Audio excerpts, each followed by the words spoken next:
here we have multiplication and division missing number problems. And again, we should ask ourselves, in these calculations, where should the biggest number be?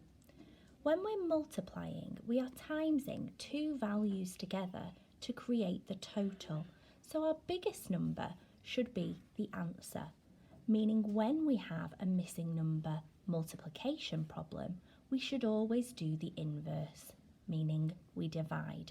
Here, I've got 168 divided by 4. I say, how many 4s are in 1? There are no groups of 4 in 1, so I carry the 1 over. How many groups of 4 in 16? There are 4, with none left over. And how many groups of 4 in 8? There are 2. 42 times by 4 is 168. Again, we are multiplying. Our biggest number is here, the answer. So I need to do the inverse. 200 divided by 25. And what is my answer? I know how many 25s are in 200. There are 8.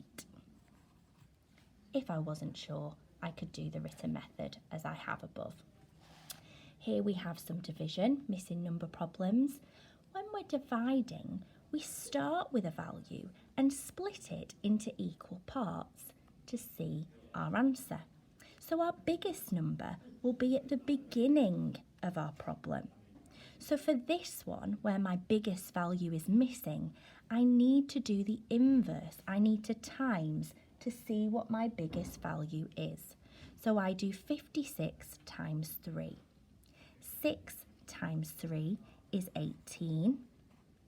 5 times 3 is 15. Add the 1, I get 16. 168 divided by 3 is 56.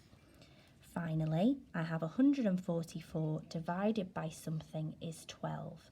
I have the biggest value, so I need to keep the sign the same. I don't want to multiply to find anything bigger because that wouldn't work. So I want to keep the sign the same.